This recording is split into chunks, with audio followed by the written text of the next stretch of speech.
Yeah.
Well, he does. Let's give it up for Landon It was pretty one darn more time.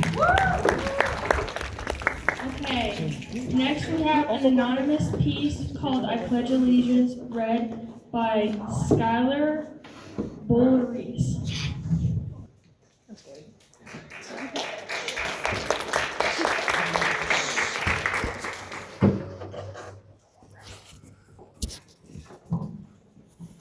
I pledge allegiance for those who cannot, for those who are buried 6 feet under, for those whose last words were calling for bomb, for those who pledge to a country full of hate, a country who told that they are free, while lie they told with faces straight.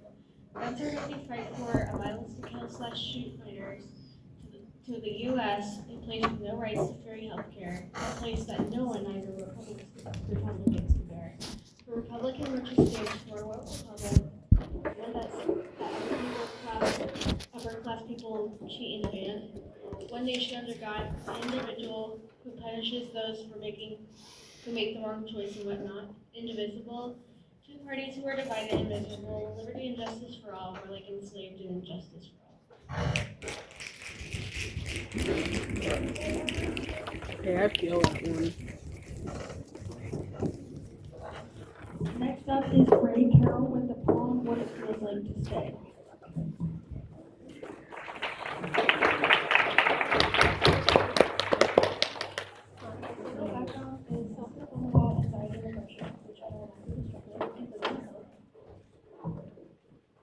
I wake up tired, not the kind that sleeps and thinks, but the kind that whispers bells, the kind that whispers before your eyes are Depression doesn't know what to say.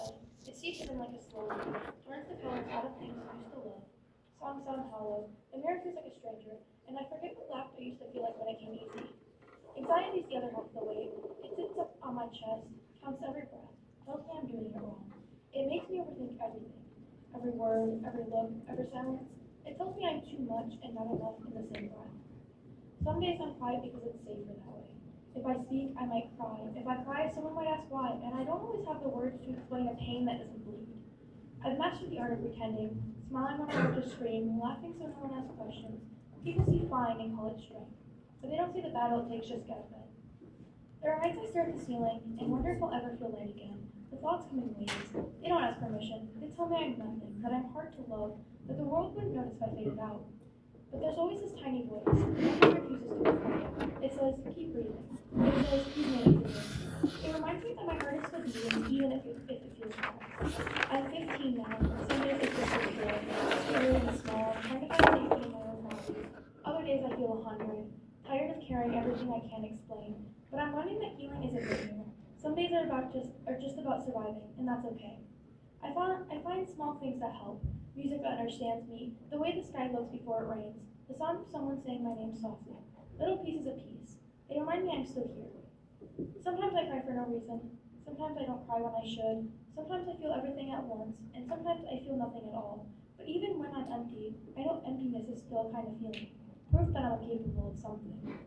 I don't know where I'm headed yet, but I know I'm not giving up. I know that one day this heaviness won't follow me everywhere. One day I'll wake up and realize that the hard days built me, didn't break me. So I keep going, for the girl who almost gave up, for for the one who still cries in silence, for the version of me that still believes in something better. Because depression and anxiety might live with me, but they don't get to own me. They can sit beside me, but I'm the one driving. And maybe that's what strength is. Not smiling through the pain, but staying through it. Waking up again and again, even when you're not sure why. Just to see if maybe today might hurt a little less.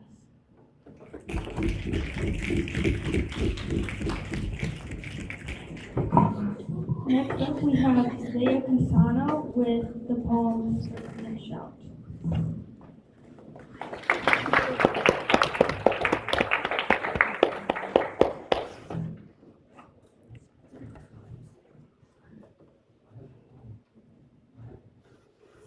I go back after time when he bats his eyes at home. I take his words for truth when he lies to his teeth. Why do I run back when something will change? He's still the same person, he will never be better. When I see him, I find myself wondering if he's different. I want to scream at him and shout, but there's no point because he won't listen.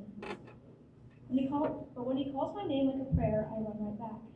I catch myself staring at his blue watercolor eyes that put me in a trance, his dirty blonde curly hair that I long to touch once more. When I see him on his phone, I wonder who he's talking to. There's always someone new. Why should I care? I want to scream and shout and tell him he's the worst. I can't. I don't believe it. He comes back again, and I learn his behavior. He lies more and more, promises that go nowhere. I felt harder than last time, but this time he tells me he can't do it. I don't feel the heartbreak. I'm done being his pawn, and I'm not content. I'll still run back once my name is in his mouth, but it doesn't hurt when he makes a promise he can't keep. Now I can just push it aside and pretend he never existed. I used to want to scream and shout, but now I stay quiet because it doesn't hurt, but it hurts a little. I still find myself staring at his watercolor eyes and his dirty blonde hair, but I don't feel anything but a burn. That burn reminds me to never look back for him, to never depend on someone that won't stay. I used to want to scream and shout.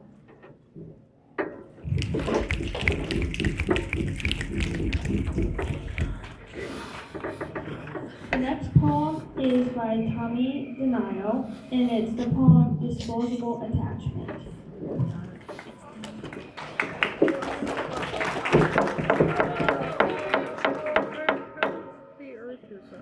This is disposable attachment. I'm pushy because I need to be.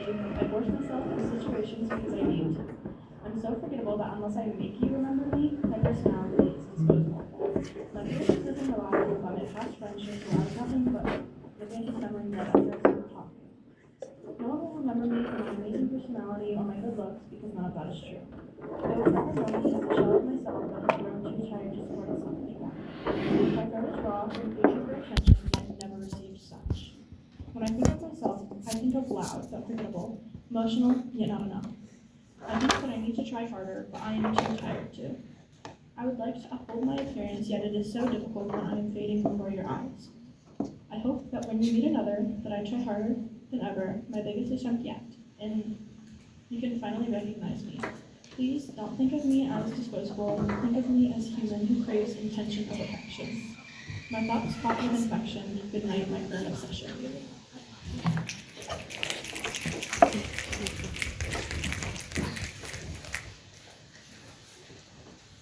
Let's give it up for Tommy one more time. Okay. Next up we have Leela Borgeson and Ray Carroll reading the poem The Urges.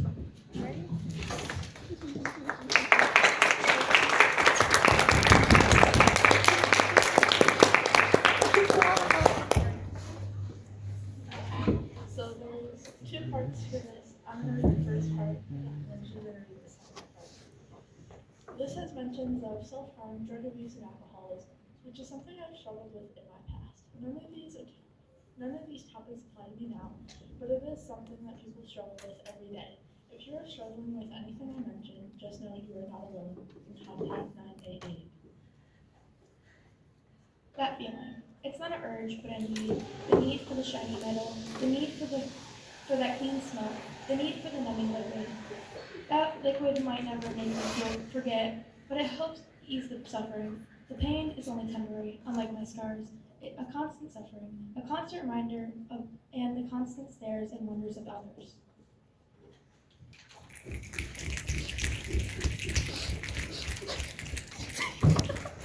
Next up, we have Abby Port with the poem Silence.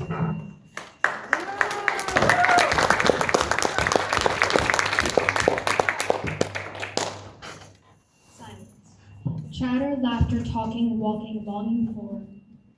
Construction and traffic, hustling to and fro, never slowing down, never letting go, longing for.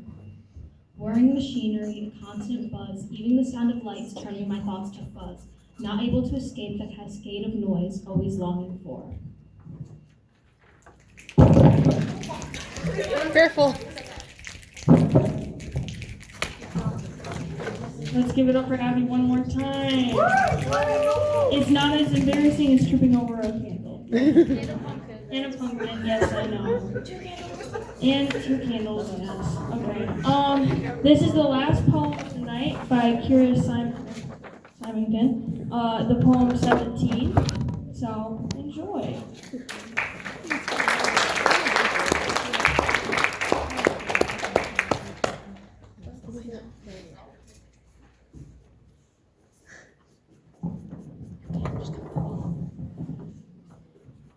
Why does time go so fast?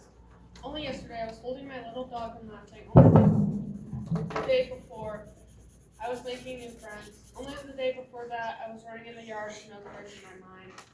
Suddenly everything has changed. 14, 15, 16, wait, 17. No, that can't be right. Only yesterday I was 10, running around the playground and laughing. Only the day before I was 8, proudly showing off a drawing. Only the day before that I was 6, moving somewhere I didn't recognize. It can't possibly be correct. Only yesterday I was 14, finding new friends. Just the day before that I was 13, losing friends I'd had for years. No, I must have counted wrong. I cannot possibly be so close to 17. It must be some kind of joke. Time moves so fast. It feels like just yesterday I was sitting in my room, holding my cat on my lap. It feels as though only a day before I was writing poetry in the back of the class. Time plays sick games. It makes you feel like it moves slowly when you're a child. When the moment you blink, it's all changed. Suddenly you're bearing a pet. Suddenly you're crying and wearing black as a casket is lowered. Suddenly you're wearing white and saying I do. Suddenly you're holding your firstborn. Suddenly everything is different. You blink once when you're 9 and suddenly you're 17. Yes, time plays very sick games with us all.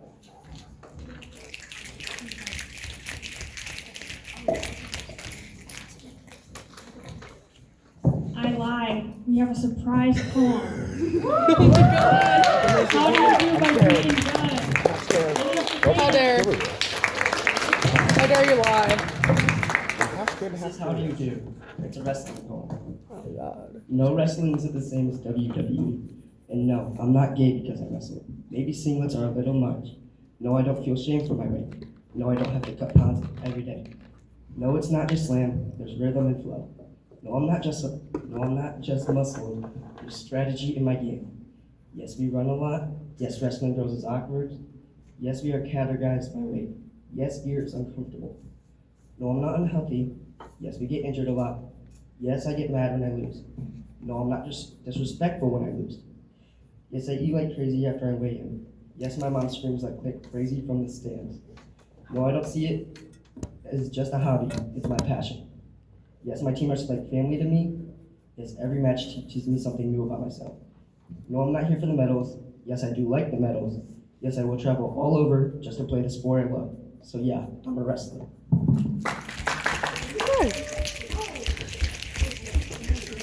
Let's give it up for Peyton one more time. Yeah.